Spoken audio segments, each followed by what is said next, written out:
Oke, bismillahirrahmanirrahim. Assalamualaikum warahmatullahi wabarakatuh. Ya, bertemu kembali kita di mata kuliah akuntansi dan pembiayaan agribisnis. Hari ini kita masuk dengan kuliah keempat. Materi saya hari ini mengenai kalkulasi biaya pesanan dan kalkulasi biaya proses ya. Bahan kuliah dan soal kuis untuk latihan juga sudah saya masukkan di e-learning, jadi nanti tolong dipelajari. Jika ada beberapa hal yang mungkin masih perlu konfirmasi dan klarifikasi ya. Saya izin share screen dulu. Nah, ini adalah materi saya kita hari ini, yaitu kalkulasi biaya pesanan dan kalkulasi biaya proses. Seperti saya sampaikan minggu lalu bahwa ketika kita bicara tentang standar biaya aktual dan standar biaya aktual dan standar biaya kalkulasi biaya sistem biaya aktual dan sistem biaya standar, maka kita akan berkaitan dengan dua kalkulasi biaya, yaitu kalkulasi biaya pesanan dan kalkulasi biaya proses, di mana kalkulasi biaya pesanan itu biasanya berkaitan dengan sistem biaya standar dan kalkulasi biaya proses biasanya berkaitan dengan sistem biaya aktual ya. Jadi itu yang akan kita pelajari. Ini adalah tujuan umum dan tujuan khusus perkuliahan hari ini, jadi memahami dan menghitung kalkulasi biaya proses dan pesanan. Lalu secara detail kita akan melihat bagaimana aplikasi perhitungannya satu persatu. Isinya mengenai kalkulasi biaya pesanan dan kalkulasi biaya proses. Kita lihat yang pertama dulu, yaitu kalkulasi biaya pesanan. Seperti yang sudah saya sampaikan, bahwa ketika kita bicara kalkulasi biaya pesanan, maka biaya proses produksinya belum selesai, sehingga perhitungan biaya atau kalkulasi biaya itu biasanya akan dihitung dengan menggunakan standar-standar biaya tertentu. Misalnya ini contoh sebelah kanan. Kalau kita mau bikin undangan, mau bikin kalender, mau bikin agenda tahunan, maka biasanya kita akan pergi ke percetakan, kemudian orang percetakan akan memberikan daftar harga. Daftar harganya sudah ada gitu, padahal proses produksinya belum selesai. Sehingga dalam kalkulasi biaya pesanan, biaya setiap pesanan yang diproduksi untuk seorang pelanggan tertentu atau biaya setiap partai biasanya akan dibebankan kepada persediaan. Jadi dia perhitungannya itu berdasarkan dibebankan pada persediaan ya. Jadi untuk kalkulasi biaya pesanan, maka biasanya biaya setiap partai akan dibebankan pada persediaan. Nah, lalu bagaimana proses pencatatan biayanya? Jadi di dalam kalkulasi biaya pesanan kita mengenal ada yang disebut dengan sheet ya, cost sheet. Kita mendengar ada yang disebut dengan cost sheet, atau kalau mau lengkapnya job order cost sheet, atau lebih sering disebut dengan cost sheet. Ya, bahasa Indonesianya adalah kartu biaya. Jadi biasanya teman-teman atau perusahaan-perusahaan yang bergerak di bidang properti, misalnya di bidang otomotif, misalnya, lalu di bidang percetakan tadi, mereka punya kartu biaya, dan untuk setiap pesanan itu mereka punya kartu biaya, dan di kartu biaya itu akan dicatat perencanaan biaya yang akan dikeluarkan ketika proses produksi berjalan. Jadi nanti ketika proses produksinya jalan, biaya yang dikeluarkan itu ya setidaknya sama dengan biaya yang tercatat di dalam kartu biaya, supaya nanti perhitungan keuntungannya sama. Nah, nah ini adalah contoh kartu biaya, semoga kelihatan ya. Jadi ada beberapa komponen dari kartu biaya, ada nomor pesanan, ada jenis pesanan, ada rentang waktu pengerjaan, ada spesifikasi produk yang mau diproduksi itu apa, kemudian tercantum juga biaya bahan, biaya pekerja, dan biaya overhead pabrik. Ingat ya, biaya overhead pabrik itu jumlah dari biaya bahan tidak langsung, biaya pekerja tidak langsung, ditambah dengan biaya tidak langsung lainnya, itu overhead pabrik ya. Maka nanti dia, nah ini tadi pesanannya, alamatnya, nama produknya, jumlahnya berapa, spesifikasi yang mau dihasilkan seperti apa, nomor pesanan, tanggal dipesannya kapan, kapan harus dimulai dikerjakan, kapan mau diambil ya, tanggal dibutuhkan, kapan selesai dikerjakan. Nah, setelah informasi umum, maka baru masuk informasi tentang rencana penggunaan biaya. Jadi misalnya nih, tanggal 14 bulan 1, nanti ada nomor pesanan 516, itu akan dikeluarkan bahan sebesar Rp1.420 misalnya. Rp260 untuk bahan. Tanggal 18 dikeluarkan lagi misalnya 330 ya. Sehingga total biaya bahan adalah 2.510. Selanjutnya untuk biaya tenaga kerja langsung juga sama. Ya, jadi misalnya pada tanggal 14 itu akan digunakan sebanyak 40 jam, biayanya 320. Tanggal 15, 32 jam, biayanya 256.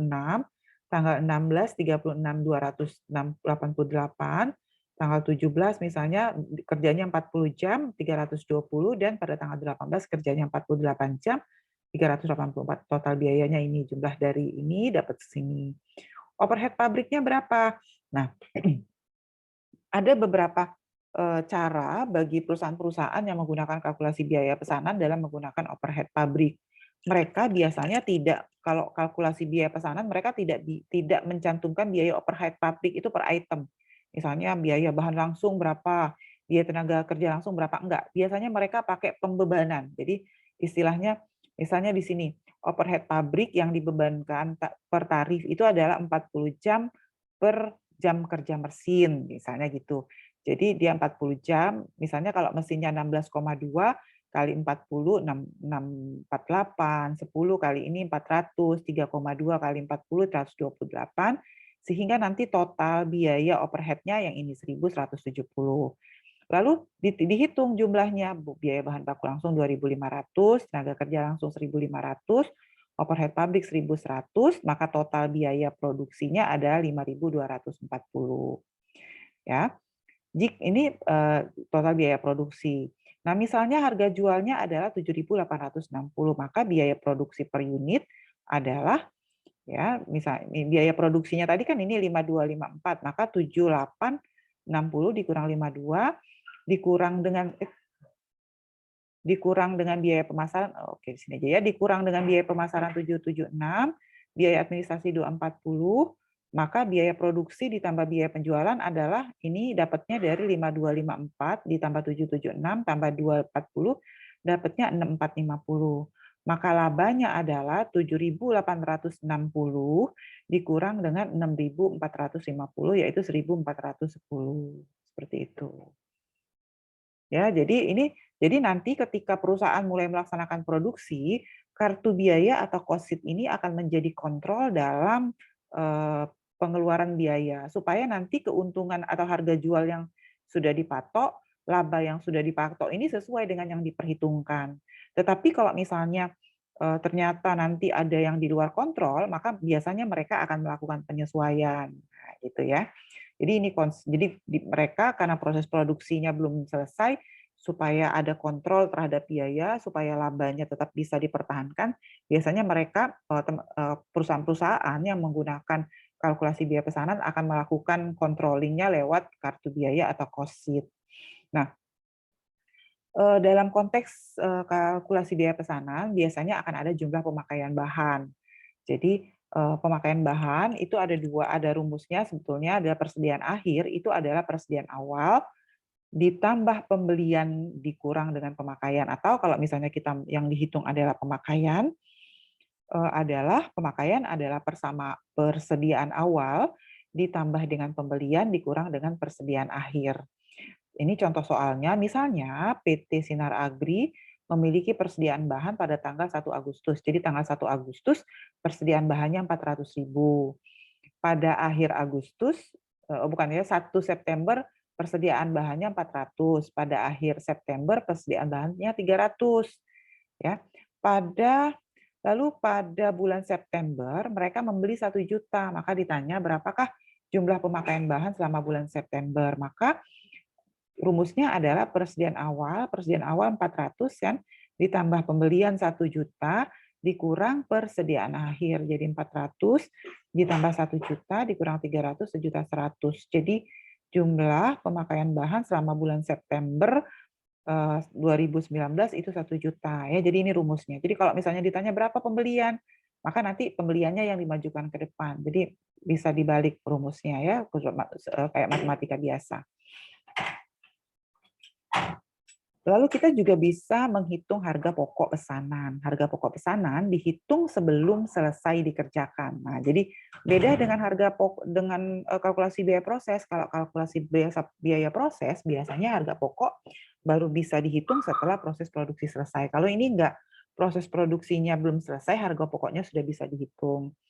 Pada saat itu harus diperhitungkan atau diasumsikan biaya pabrikasi tidak langsung dengan menggunakan suatu tarif tertentu. Makanya kata saya tadi, biasanya biaya overhead pabrik atau biaya pabrikasi tidak langsung itu biasanya menggunakan tarif pembebanan tertentu. Contoh, PT Setia pada tanggal 1 September 2019 memiliki persediaan sebagai berikut. Dia punya persediaan bahan baku 400.000.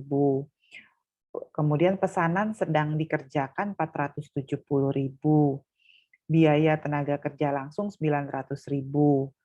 Ya, biaya overhead pabrik ditetapkan dengan tarif 75% dari biaya tenaga kerja langsung. Pada tanggal 1 September 2019 diketahui PT Setia masih memiliki persediaan awal sedang dikerjakan senilai 465.000. Pada tanggal 31 September 2019, ya, mereka memiliki persediaan akhir sedang dikerjakan yaitu 470. Lihat ya, ini ada persediaan awal sedang dikerjakan sama persediaan akhir sedang dikerjakan. Ini ada pesanan sedang dikerjakan. Nah, ini beda-beda. Ini ada satu ya, ada kode satu. Ini kita baca di sini nih. Apa sih persediaan awal sedang dikerjakan? Persediaan awal sedang dikerjakan adalah tadi kan kita bicaranya bulan September. Ini kan bulan September ya, 1 September. Adalah barang dalam proses yang masuk ke dalam pabrik bulan Agustus tetapi tidak selesai dikerjakan pada bulan Agustus.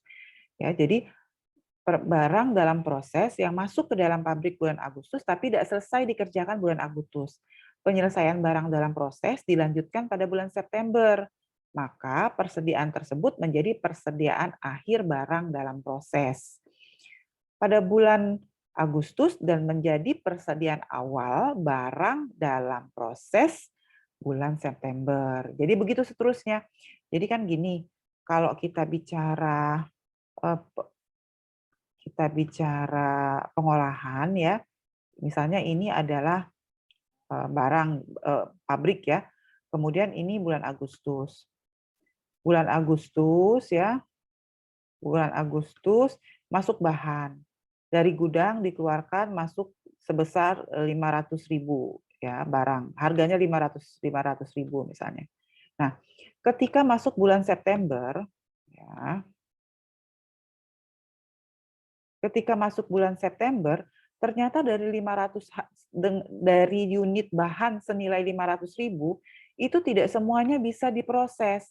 Ternyata ada yang sudah selesai diproses, ada yang tidak. Misalnya, yang selesai ketika masuk di bulan September ya. Nah, yang selesai diproses itu kan akan jadi, ini kan tadi barang dalam proses berarti di pabrik. Maka dia akan masuk ke sini. Masuk ke barang jadi. Misalnya dari 500 itu yang masuk ke barang jadi bulan September hanya 400. Maka sisanya 100 itu, kan ini belum selesai diproses nih. Ya, belum selesai diproses.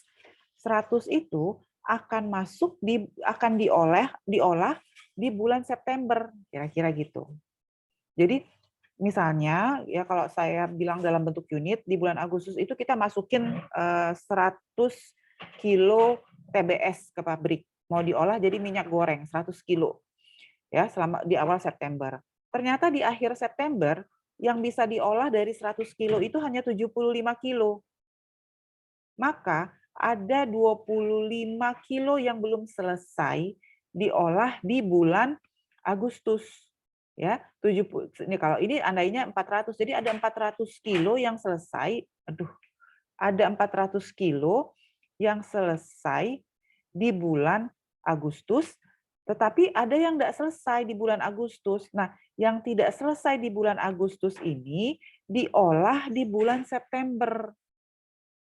Gitu. Jadi bulan September itu dapat kiriman barang jadi, ya, juga dapat kiriman barang dalam proses karena ini belum selesai prosesnya. Gitu. Maka di dalam laporan dia akan tulis seperti ini. Makanya di sini akan tertulis persediaan bahan, persediaan barang dalam proses sama tadi ya. Jadi persediaan bahannya tadi berapa? 400 ditambah 1 juta dikurang 300 1.100.000. upah langsungnya tadi 900. Biaya overhead pabrik di soal tadi disampaikan 75% ya, 75% dari biaya tenaga kerja langsung. Maka biaya tenaga kerja langsungnya kan 900.000. Berarti ya 75% kali 900.000 itu adalah 675.000. Maka 1.100.000 ditambah 900 ditambah 675.000, maka total di persediaan bahan itu adalah 2.675.000. Ya, kemudian ditambah dengan persediaan barang dalam proses. Nah, tadi kan ada kirim, ini kan bulan September nih. Bulan September kan tidak hanya menyelesaikan punya dia sendiri, tapi dia harus menyelesaikan barang yang belum selesai diproses di bulan Agustus. Maka ditambahkan dengan persediaan awal yang sedang dikerjakan, yang belum selesai tadi sebesar 465, ya. Lalu nanti dikurang dengan persediaan akhir yang sedang dikerjakan. Ini dikurang. Ini dikurang dengan persediaan akhir sedang dikerjakan. Ya, jadi ini bukan di plus, ini kan bukan plus ya, ini minus. Jadi nanti 3.140 dikurang dengan persediaan akhirnya 470, dapatnya 2.670. Nah, inilah harga pokok pesanannya itu sebetulnya. Nah, kemudian saya lanjutkan dengan kalkulasi biaya proses. Tadi ada dua ya, kalkulasi biaya pesanan dan kalkulasi biaya proses. Kalau kalkulasi biaya pesanan, kita menggunakan cost sheet, ya, kartu biaya. Tetapi kalkulasi biaya proses itu menggunakan laporan biaya produksi. Jadi tujuan laporan biaya produksi adalah, jadi saya ulang, kalau di kalkulasi biaya pesanan namanya cost sheet, kalau di kalkulasi biaya proses namanya laporan biaya produksi ya, nama laporannya. Tujuan dari kalkulasi biaya proses adalah untuk menentukan jumlah biaya dari unit-unit yang diproduksi dalam suatu periode. Laporan biaya produksi digunakan untuk mengumpulkan, mengikhtisarkan, dan menghitung biaya per unit dan biaya total. Barang dalam proses akhir periode akan dinilai kembali dalam satu satuan unit ekuivalen. Biaya dari unit jadi pada suatu departemen akan ditransfer ke departemen berikutnya sehingga dapat diketahui biaya total dalam satu periode. Nah, ini adalah kalkulasi biaya yang tadi mungkin masih belum kebayang gitu ya. Kan kalau kita bicara perusahaan agribisnis, biasanya perusahaan agribisnis itu terdiri dari berbagai departemen. Misalnya departemen 1, lanjut ke departemen 2, lanjut ke departemen 3. Nah, maka sistemnya itu adalah mereka tidak hanya mengirim, sebetulnya departemen 1 akan mengirim produk. Misalnya kalau ini adalah TBS. Departemen 1 ini misalnya departemen pengolahan TBS jadi CPO. Maka nanti di sini yang masuk di awal ini adalah TBS misalnya ya, TBS tandan buah segar kelapa sawit. Keluar dari departemen 1 yang masuk ke sini adalah CPO. Diolah di sini di departemen 2, dari departemen 2 diolah jadi minyak goreng. Dari minyak goreng dikemas, barulah masuk ke gudang. Dari gudang nanti kalau sudah selesai, sudah mau dipasarkan, baru sampai ke konsumen. Nah, kira-kira gitu. Nah, ketika departemen 1 mengirimkan CPO ke departemen 2, ini kan CPO ini barang ya. Tetapi yang dikirim oleh departemen 1 ke departemen 2 itu tidak cuma CPO-nya saja, tapi ada kiriman biaya. Departemen 1 ini kira-kira ngeluarin biaya nggak? Iya dong. Ada biaya bahan, ada biaya tenaga kerja, ada biaya BOP. Jadi dia kirim CPO ke sini, dia juga kirim biaya bahan, biaya tenaga kerja, biaya BOP. Sehingga di departemen 2 itu biayanya tidak hanya departemen 2 sendiri, tapi adalah penjumlahan biaya departemen 1 ditambah departemen 2. Terus masuk ke departemen 3, maka di departemen 3, biaya di departemen 3 adalah jumlah dari biaya departemen 1 ditambah biaya departemen 2 ditambah dengan biaya departemen 3. Oke, sampai sini kira-kira ada yang mau ditanyakan nggak? Silakan sebelum saya lanjut lagi, sebelum mulai pusing-pusing lagi, silakan. Ada yang mau tanya? Silakan. Nah, kok diem ini, ada di kelas nggak ini? Iya Bu, mau nanya Bu, Ya, berarti silakan Nabila. iya Bu, berarti setiap departemen itu bikin laporannya masing-masing terus dikumpulin, dikalkulasiin gitu Bu ya? Betul sekali Nadila, betul. Jadi nanti kita laporan yang ada di departemen akhir itu sebetulnya adalah akumulasi dari laporan setiap departemen. Jadi departemen 1 masuk ke departemen 2 itu tidak hanya mengirim bahan baku CPO untuk diolah jadi minyak goreng. Kan di sini dia ngolah CPO jadi minyak goreng, dia kirim dari departemen 1 selesai, masuk CPO. Dia nggak cuma sebetulnya secara akuntansi, dia tidak hanya mengirim bahan baku untuk diolah jadi minyak goreng, tidak hanya mengirim CPO tadi, tapi dia juga ngirim biaya, seperti itu. Dalam konteks akuntansi memaknainya seperti itu gitu loh. Bisa ikutin ya? Ada lagi nggak yang mau tanya? Yang lain paham nggak kira-kira? Sebelum nanti kita masuk ke perhitungan antar departemennya. Jadi sama yang kayak tadi, maksud saya tadi seperti itu. Jadi bahkan ketika di departemen 1 bulan Agustus ya, nanti di sini ada departemen 1 kalau ini adalah bulan Agustus, nah gitu ya. Ini nanti bulan September. Di bulan September kan departemen 1 masih kerja, ya nggak? Kalau ini deretan bulan Agustus nih. Kalau yang sudah selesai, misalnya di sini nambahin bahan TBS, yang sudah selesai TBS yang sudah selesai jadi CPO kan di bulan Agustus langsung masuk ke departemen 2, nggak mungkin nunggu bulan September kan? Ya nggak?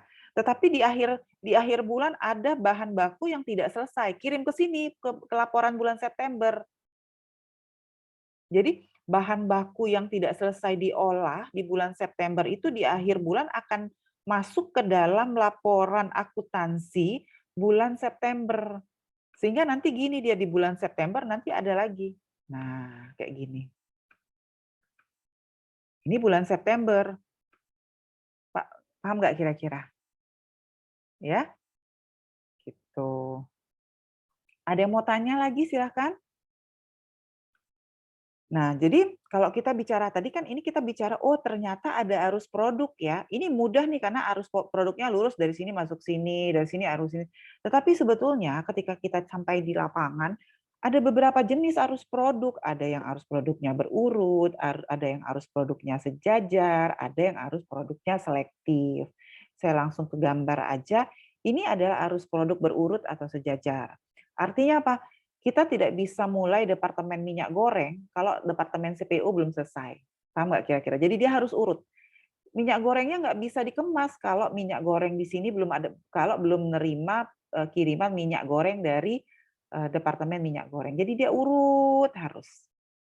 Jadi pekerjaan kalau arus produk berurutan itu pekerjaan di departemen berikutnya baru bisa dimulai setelah pekerjaan di departemen sebelumnya selesai.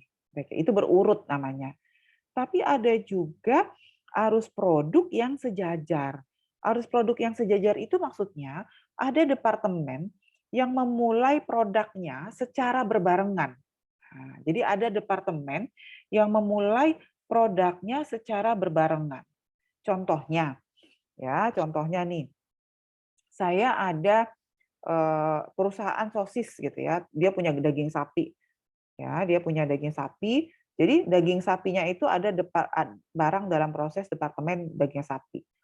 Kemudian daging sapinya tuh ada yang dipotong, ya, sudah dihalusin jadi sosis dikemas gitu ya. Kemudian ada juga barang dalam proses daging sapinya itu dipotong, kemudian dijadiin dendeng. Bisa ikutin sampai sini, dijadiin dendeng. Sehingga nanti barang jadinya bisa macam-macam. Jadi kalau arus produk sejajar atau paralel itu barang jadinya bisa lebih dari satu. Jadi ada departemen yang memulai kegiatannya secara bersamaan dan produknya bisa lebih dari satu. Kenapa? Sosis daging sapinya tadi ada yang kalau dia dihalusin dia jadi sosis, daging sapi tadi kalau ada yang dihalusin jadi dendeng gitu. Atau ada yang jadi bakso mungkin, ada yang jadi kornet. Nah, itu jadi produk akhirnya tuh ada macam-macam. Nah, itu namanya arus produk sejajar. Ada juga arus produk selektif atau selektif product flow. Ya.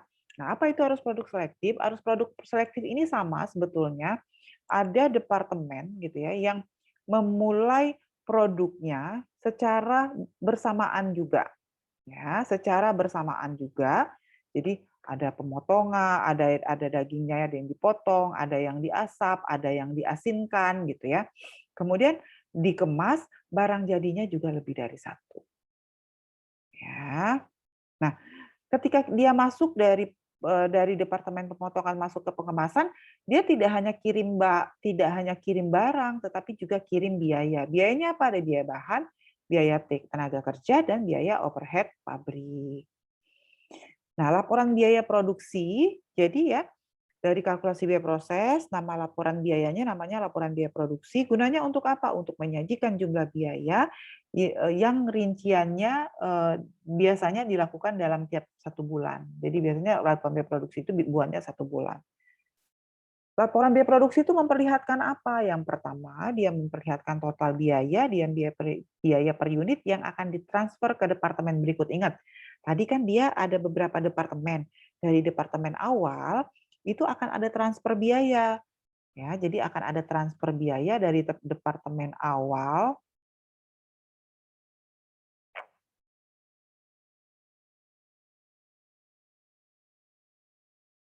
Bentar ya, kenapa jadi maju-maju? Jadi dari departemen awal itu kenapa dia nggak mau? Skip dulu, sebentar. Bentar ya, kenapa nggak mau?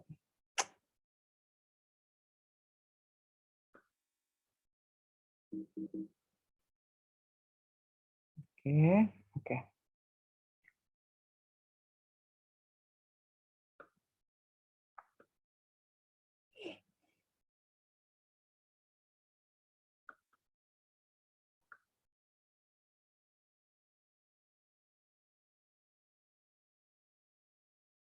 Nah, total biaya per unit yang akan ditransfer dari departemen sebelumnya. Jadi yang dikirim itu ke departemen berikutnya itu adalah total biaya dan total biaya per unit. Apalagi nanti total biaya dan biaya per unit itu akan dirinci berdasarkan biaya bahan, pekerja, dan overhead pabrik.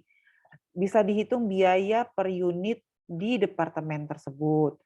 Total biaya per unit yang diakumulasikan. Tadi kan biaya departemen 2 itu adalah jumlah dari biaya departemen 1 ditambah departemen 2, dan nilai atau harga pokok dari persediaan awal dan persediaan barang dalam proses yang masih dalam tahap penyelesaian.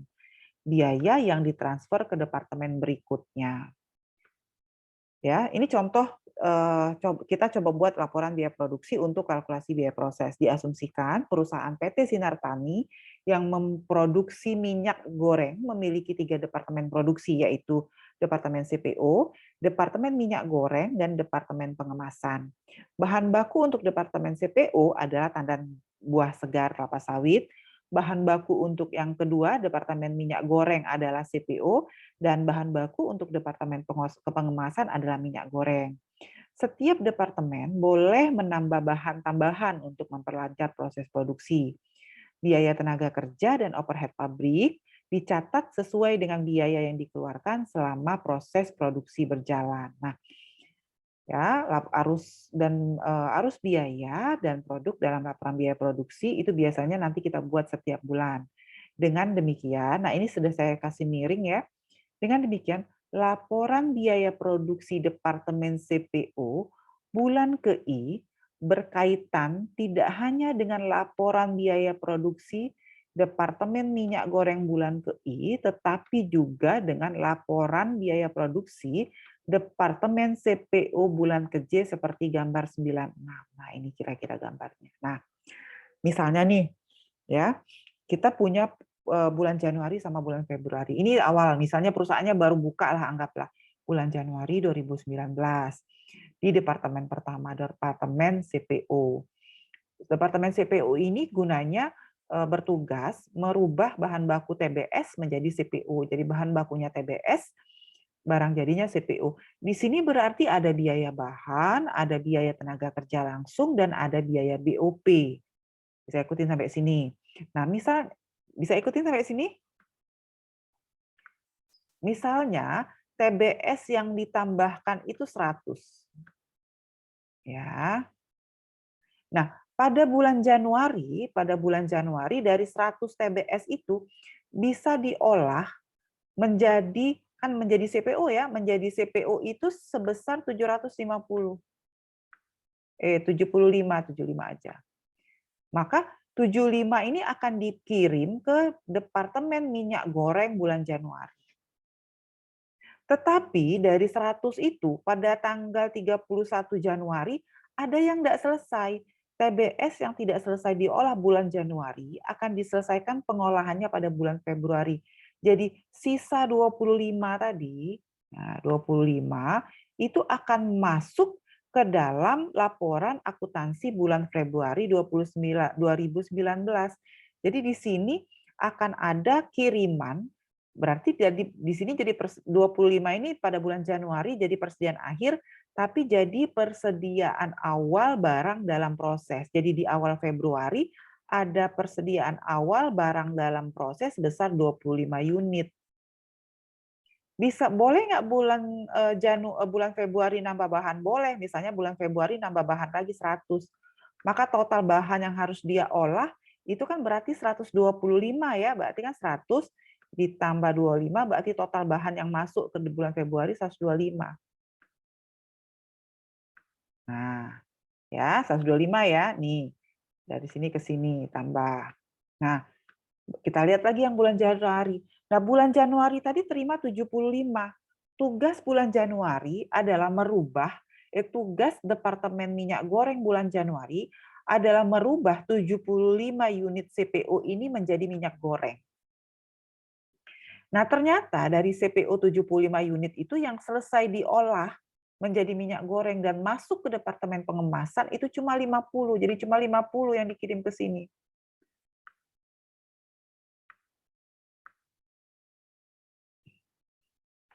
Berapa yang belum selesai diolah? Oh, ternyata Departemen Minyak Goreng bulan Januari itu belum selesai mengolah 25. Maka CPO yang belum selesai diolah jadi minyak goreng di bulan Januari itu akan mempengaruhi yang Departemen Minyak Goreng bulan Februari juga sebesar 25. Jadi dikirim masuk ke sini. Yang ini tadi kan totalnya di bulan Februari dapat di sini 25 ditambah 100 misalnya ada 125 bahannya. Belum tentu semua selesai diolah. Misalnya yang selesai diolah adalah 100. Jadi dikirim ke sini 100. Misalnya ya, 100 dikirim ke bulan Februari Departemen Minyak Goreng. 125 berarti sisa yang belum selesai diolah berapa? 25. Maka nanti akan masuk di Departemen CPO bulan Maret sebesar 25. Yang ini tadi berapa? Dapat kiriman dari Departemen CPO 100 unit dan dapat kiriman dari Departemen Minyak Goreng bulan Januari 100 unit. Maka totalnya di sini 125. Kira-kira gitu. Nah, itu cara memaknai laporannya. Jadi nanti dikirim ke sini tuh, ini bahan ya, saya bawa bicara bahan. Sebetulnya di dalamnya ada arus produk, ada arus biaya. Jadi dia ngirim produk ke Departemen Minyak Goreng, tapi juga ngirim biaya gitu. Sehingga nanti di ujung ini adalah akumulasi dari biaya Januari, akumulasi juga, dan terus kalau yang paling bawah itu adalah akumulasi dari biaya yang di bulan sebelumnya, ditambah dengan biaya pada bulan tersebut. Nah, gitu. Silakan kalau ada yang ingin ditanyakan mengenai grafik ini, karena grafik ini akan menentukan kita memahami atau tidak laporan akuntansinya. Silakan. Bu, izin bertanya, Bu. Silakan. Jadi kan Bu, itu kan sisa produksinya yang tidak termasuk di bulan Januari kan pindah ke bulan Februari. Berarti kalkulasi untuk di bulan Januari stok pada biaya produksi yang 50 itu ya, Bu? Jadi biaya produksi yang 50 bulan Februari. Yang ini. Berarti stok biaya produksinya berarti stok biaya 50 itu ya, Bu? Berarti yang sisa produksi yang tadi itu nanti di sini tergantung apakah bulan ini kan dia baru kirim 50 ke sini ya. Di sini sendiri kan dia mengolah minyak goreng jadi kemasan. Dia perlu botol, mungkin dia perlu alat kemas. Nanti di sini dia akan nambah biaya juga untuk pengemasannya. Paham nggak kira-kira? Jadi dia menerima kiriman biaya dari bulan Januari Departemen Minyak Goreng dan dia akan mengeluarkan biaya dia sendiri juga. Sama di sini juga sama, dia terima kiriman biaya 75 dari bulan Januari dan juga akan mengeluarkan biaya untuk unit dia sendiri. Jadi diakumulasi. Makanya tadi di depan biaya Departemen 2 itu adalah jumlah dari biaya Departemen 1 tambah Departemen 2. Biaya Departemen 3 adalah biaya dari Departemen 1 tambah 2 tambah 3. Gitu. Gimana? Iya, Bu, Itu sudah ya. jelas. Terima kasih, Bu. Lagi ada yang mau bertanya, silakan. Lanjut ya, kalau tidak ada. Nah, ini susunan laporan biaya produksi. Laporan biaya produksi itu terbagi menjadi 3 bagian. Ada schedule pengelolaan bahan, ada biaya yang dibebankan ke departemen, dan yang ketiga adalah biaya yang harus dipertanggungjawabkan oleh departemen bersangkutan. Ya. Nah, ini contoh laporan biaya produksi. Ya. Jadi tadi saya sampaikan, laporan biaya produksi itu ada 3 bagian. Yang pertama schedule kuantitas, yang kedua adalah biaya yang dibebankan ke departemen, dan ketiga adalah pertanggungjawaban biaya. Kita lihat yang pertama dulu. Tadi kan saya bilang nih, misalnya ini anggaplah ini departemen 1 yang mengolah CPO mengolah TBS jadi CPO tadi ya, departemen pertama kan. Nah, dia unit baru dalam proses masuknya 50.000. Dari 50.000 itu, ini dari 50.000 yang dimasukkan pada bulan Januari, yang selesai betul-betul jadi CPO itu hanya 45 unit. 45.000 yang selesai. Berarti, atau ya, jadi ini masuk yang bisa dikeluarkan untuk dimasukkan ke departemen berikut itu 45 unit, 45.000 unit. Yang belum selesai berapa? Yang belum selesai 4.000. Berarti ini yang belum selesai nanti dikirim kemana? Dikirim ke yang belum selesai. Kalau dia belum selesai di sini, dikirim ke Departemen CPO bulan Februari. Februari, Bu. Nah, barang yang sudah selesai, CPO yang sudah selesai dikirim kemana? Yang sudah selesai, yang 40.000 unit. Dikirim ke departemen yang kedua, Bu. Departemen minyak goreng kan, bulan Januari. Nah, jadi dari 50.000 yang masuk ke Departemen CPO itu, 45.000 akan dikirim ke Departemen Minyak Goreng bulan Januari. 4.000 akan dikirim ke Departemen CPO, tetap Departemen CPO, tapi bulan Februari. Sebanyak 4.000. 1.000-nya hilang. 1.000 itu biasa ya. Jadi kadang-kadang di dalam pengolahan data tuh ada, di dalam pengolahan di pabrik itu kan kadang-kadang ada penyusutan, ada yang hilang, ada yang rusak. Nah, 1.000-nya diangkat hilang, nggak apa-apa. Totalnya lihat, ini yang masuk ke dalam pabrik, ini yang masuk ke Departemen CPO 5.000, yang keluarnya dalam tanda kutip juga 5.000, 45.000, 4.000 tambah 1.000. Jadi yang masuk sama dengan yang keluar dari sisi bahan. Bisa ikutin sampai sini? Bisa. Kemudian, nah, misal diketahui. Jadi kalau yang ini diketahui nih ya. Nah, ini diketahui nih yang ini. Misalnya diketahui di Departemen CPO biaya bahannya itu 24.500, biaya pekerjanya 29.140, BOP-nya 28.200. Maka total biaya yang dikeluarkan oleh Departemen CPO adalah 81.840. Jadi Departemen CPO itu ngeluarin biaya 8.840. Kita mau ngirim kan, tadi kan kita mau kirim 45.000 unit ke Departemen Minyak Goreng kan? Ya enggak? Ya kan 45.000 unit yang sudah selesai ini mau dikirim ke Departemen Minyak Goreng. Ya, mau dikirim ke Departemen Minyak Goreng. Tadi saya bilang kalau kita ngirim barang dari Departemen CPO ke Departemen Minyak Goreng, kita tuh sebetulnya nggak cuma ngirim barang, tapi juga ngirim uang. Catatan pembukuan kan maksudnya. Maka kalau total biaya yang ini, total biayanya yang dikeluarkan. Untuk 50.000 ini, total yang dikeluarkan 81.000. Kita mau kirim uang, kirim barang yang mau dikirim ke departemen berikut 45.000. Kira-kira untuk uang ini dikirim 81.400 nggak? Ke Departemen Minyak Goreng. Paham nggak kira-kira? Kan tadi masuk ke Departemen CPO 50.000. Selesai diproses 45.000. Berarti 45.000 ini kan sudah selesai jadi CPO. Jadi dia mau dikirim ke sini. Jadi unit yang mau dikirim dari CPO ke Departemen CPO ke Departemen Minyak Goreng itu unitnya 45.000. Kira-kira gitu. Ya. Yang tidak selesai tadi kan katanya masuk lagi ke Departemen CPO kan yang 4.000 ini kan? Ya enggak? Karena enggak selesai kan? masuk lagi ke Departemen CPO, tapi untuk bulan Februari. Nah, bulan Februarinya ini di sini. Bisa ya? Paham nggak kira-kira? Nah, biaya yang dikeluarkan untuk 50.000 ini adalah 81.000. Kan kita kan mau kirim barang nih dari Departemen CPO ke Departemen Minyak Goreng sebesar 45.000. Kita kan nggak cuma kirim barang, kita harus kirim uang juga kan untuk catatan pembukuan. Apa uang nah, sementara total biaya yang dikeluarkan di sini itu adalah 81.000. Nih, 81.000 ini.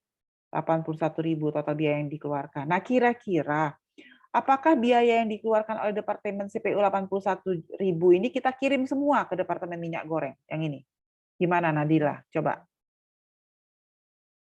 Kalau menurut Nadila enggak, Bu, karena kan Kenapa? yang 50.000 itu total semuanya. Jadi jadi ini kan untuk biaya totalnya, tapi sementara yang terselesaikan di bulan itu hanya 45.000. Jadi mungkin enggak semuanya, Bu. Jadi enggak semuanya. Betul ya. Jadi kita nggak boleh sebetulnya kalau mau gampang sudah kirim aja semua gitu kan. Tetapi masalahnya yang selesai itu cuma 45.000, ada yang ketinggalan nih 40.000. Maka kita tidak bisa kirim langsung. Kalau enaknya tuh kalau sudah masuk langsung keluar kan gitu. Jadi kita nggak susah lagi ngirim catatan keuangannya kan gitu. Nah, tapi karena dia tidak selesai, maka kita tidak bisa kirim 81.840. Maka kita harus hitung dulu biaya per unit. Nanti biaya per unit inilah yang dikali dengan 45.000. Nah, sekarang bagaimana cara menghitung biaya per unit? Nah, yang ini yang agak-agak rumit nih. Menghitung biaya per unit ya. Lihat, di sini kan total biaya bahan 24.500. Di sini 29.140. Yang ini 28.200. Nah, tadi yang tidak selesai berapa? Lihat, yang tidak selesai tadi 4.000. Nih, 4.000 ya, 4.000 unit yang nggak selesai. Berarti yang mau dikirim ke Departemen CPO bulan Februari. Tapi di sini lihat nih. Nih, unit yang masih diproses, ya, unit yang masih diproses, ya, 4.000 ini ada catatan nih. Unit yang masih diproses itu semua bahan, setengah pekerja, dan overhead pabrik. Maksudnya apa? Maksud dari semua bahan, setengah pekerja, dan overhead pabrik itu maksudnya bulan Januari, Departemen CPO bulan Januari sudah menanggung semua biaya bahan. Jadi semua biaya bahan itu sudah ditanggung oleh Departemen CPO bulan Januari. Tetapi biaya pekerja dan overhead pabrik bulan Januari Departemen CPO baru nanggung setengah. Sehingga nanti setengahnya akan ditanggung oleh Departemen CPO bulan Februari karena mau diselesain. Jadi dia tuh baru pekerjaan 4.000. Kan tadi pekerjaan 4.000 ini belum selesai. Kalau kita mau tahu sebetulnya sudah seberapa jauh sih penyelesaian 4.000 ini? Oh, ternyata baru setengah. Ternyata baru separuh. Berarti separuhnya akan diselesaikan oleh Departemen CPO bulan Februari, setengahnya. Seperti itu. Ya. Nah, karena itu ketika kita menghitung biaya per unit, kita harus hati-hati karena akan dipengaruhi oleh tahap penyelesaian barang dalam proses ini tadi. Nah, kita lihat cara menghitung biaya per unit. Sebelum kita menghitung biaya per unit dalam akuntansi pembiayaan, itu ada istilah yang disebut dengan produksi ekuivalen. Jadi kita harus buat produksi yang belum selesai itu dianggap sudah selesai, pakai yang namanya produksi ekuivalen. Ya. Jadi produksi ekuivalen itu adalah jumlah produk jumlah produk selesai ditambah dengan proporsi penyelesaian dikali dengan jumlah barang. Tadi kan produksi ekuivalen bahan, ini lihat ya, produksi ekuivalen bahan itu yang bahan sudah selesai semua. Tadi kan kriterianya semua bahan setengah, ini tadi kriteria tadi, semua bahan setengah pekerja dan BOP, berarti bahan sudah selesai semua. Maka ketika menghitung produksi ekuivalen bahan, dia 45.000 ditambah 4.000, maka produksi ekuivalen bahan adalah 49.000. Sementara produksi ekuivalen untuk pekerja dan BOP, tadi kan Januari cuma menanggung setengah. Maka 45.000 ditambah dengan setengah kali 4.000, jadi produksi ekuivalen untuk bahan ya, produksi ekuivalen untuk bahan untuk pekerja dan BUP itu hanya 45.000 ditambah dengan setengah kali 4.000 atau 47.000. Nah, setengahnya nih dari mana? Setengahnya itu dari kriteria yang di schedule kuantitas yang ini tadi. Nah, yang ini tadi, setengah. Ya, angka diambil dari schedule kuantitas di atas pada bagian unit yang masih diproses, semua bahan, setengah pekerja, dan overhead pabrik. Maka setelah itu kita baru bisa cari biaya per unit. Tadi biaya per unit biaya per unit itu rumusnya adalah biaya total dibagi dengan produksi ekuivalen. Maka biaya total biaya per unit bahan itu adalah biaya total bahan tadi 24.000 dibagi 49.000 artinya per unitnya ada 0,5. Pekerja tadi biaya di depan tadi 29.140 dibagi 47.000 produksi ekuivalennya 0,62, sementara BOP adalah 28.200 dibagi dengan produksi ekuivalennya adalah 0,6. Inilah biaya per unit untuk bahan, pekerja, dan BOP. Kita kembali ke sini. Nah, ini 0,5, salah satu lagi. Ya ini ya, 0,5, 0,62, 0,62, ini 0,60 tadi harusnya ya, mohon itu ya dikoreksi ya. Jadi totalnya 1,72. Jadi satu unit itu harganya 1,72. Maka berapa jadi yang biaya? Nah, kita masuk ke bagian ketiga, pertanggungjawaban biaya. Biaya yang ditransfer ke departemen berikutnya. Berarti 45.000, kan tadi yang mau dikirim 45.000 dikali dengan 1,72. Oh, jadi ternyata 45.000 kali 1,72 itu adalah 77.400. Ya, jadi betul kata Nadila, dari 81.000 tidak dikirim semua. Berapa yang harus kita kirim ke departemen berikut? Hanya 77.400. Berapa yang tinggal? Sebetulnya kalau yang tinggal adalah tinggal ngurangin 81.840 dikurang 77, nanti dapatnya 4440. Tapi ini bisa dirinci kalau kita mau hitung, kan yang masih tinggal tadi kan yang ini ya, kriterianya semua bahan, setengah pekerja, dan overhead. Maka 4.000 dikali biaya per unitnya 0,5 berarti 2.000.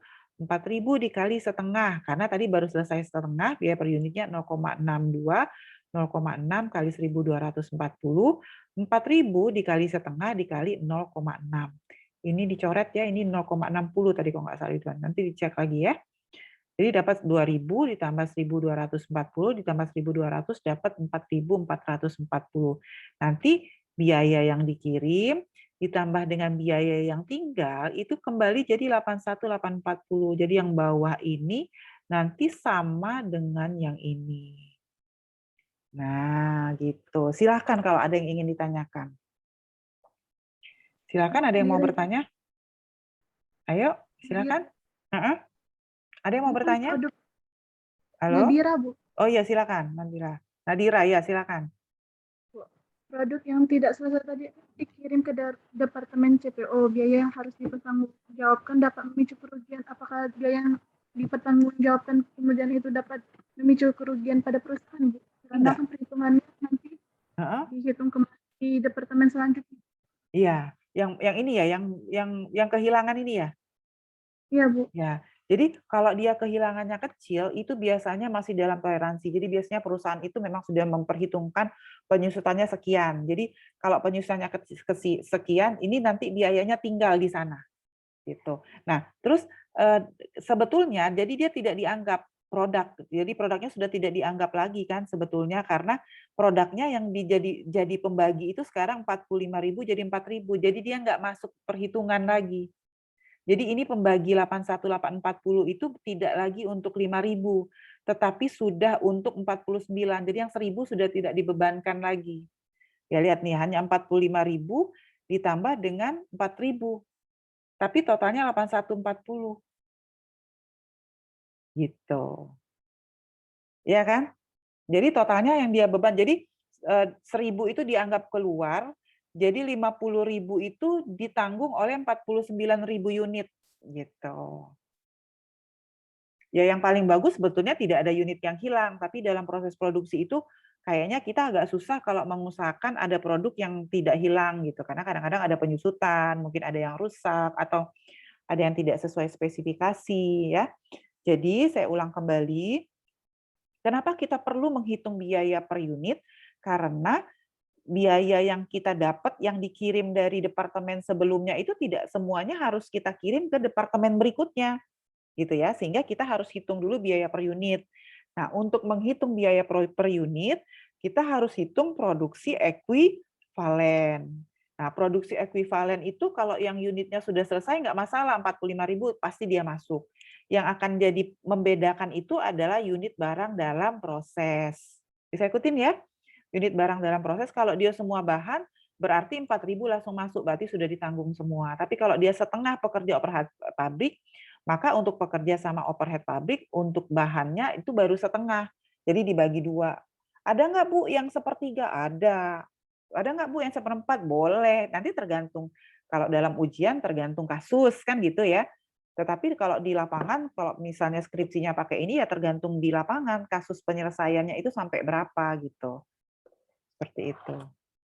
Bisa ikutin ya, jadi harus hitung produksi ekuivalennya dulu, baru bisa hitung biaya per unit. Kenapa kita perlu hitung biaya per unit? Karena kita mau mengirim biaya ke departemen berikut. Sementara kita nggak mungkin kirim biayanya semua. Kirim biaya tuh nggak mungkin dikirim semua. Jadi satu-satunya harus dihitung dulu biaya per unitnya berapa, nanti baru bisa dikirim sesuai dengan biaya per unit. Sisanya tinggal. Gitu. Sehingga 81.840 ini kan awalnya untuk pembebanan 50.000 ya. Tetapi karena satu hilang, maka dia sekarang hanya dibebankan pada 45.000 sama yang 4.000 aja. Ya, silakan ada yang ingin ditanyakan? Terima kasih. Oke. Ada lagi yang lain? Oke, kalau tidak ada, saya tutup kuliahnya karena mahasiswa mau nyambung lagi ya. Terima kasih atas perhatiannya. Wassalamualaikum warahmatullahi wabarakatuh. Salam sehat selalu. Waalaikumsalam warahmatullahi